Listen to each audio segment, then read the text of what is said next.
রোপেন্ডার একজন ওয়ান্ডারার বা ভবঘুরে। সে ইভার কাছে থাকা একটি বিশেষ যন্ত্র বা অমনিপডের বিনিময়ে ইভাকে মানুষের শহরে নিয়ে যেতে রাজি হয়। ইভা অবাক হয়ে যায়। সে ভেবেছিল সে একাই মানুষ, কিন্তু রোবেন্ডারের কথায় সে আশা খুঁজে পায় যে হয়তো এখনও কোথাও মানুষ বেঁচে আছে। ইভার সাথে তার রোবট মা অর্থাৎ মাদারও ছিল, কিন্তু সে বেশ ক্ষতিগ্রস্ত। ইভা তার মাকে ঠিক করার চেষ্টা করতে থাকে। দীর্ঘ পথ পাড়ি দিয়ে তারা পৌঁছায় এক বিশাল এলিয়েন শহরে। কিন্তু শহরে ঢোকা এত সহজ ছিল না।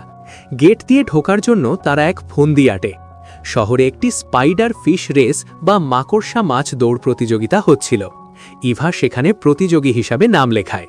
শহরের পরিবেশ ইভাকে মুগ্ধ করে। আকাশে উড়ন্ত জাহাজ, অদ্ভুত সব দোকানপাট।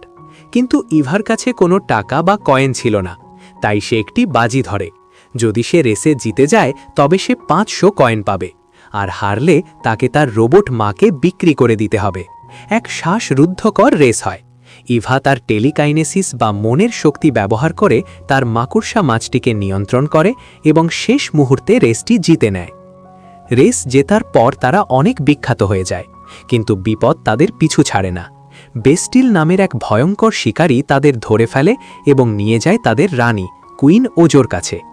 কুইন ওজো দেখতে খুবই শান্ত এবং গম্ভীর। তার প্রাসাদে মানুষের তৈরি অনেক পুরনো জিনিস সাজানো ছিল। কুইন ওজো ইভাকে একটি মিউজিয়ামে নিয়ে যায়। সেখানে ইভা দেখে মানুষের পুরনো ইতিহাস। ওজো বলে মানুষরা এই গ্রহকে ধ্বংস করে ফেলেছিল। তারা প্রকৃতির কোনো তোয়াক্কা করত না, তাই প্রকৃতি তাদের শেষ করে দিয়েছে। এখন আমরা এই গ্রহের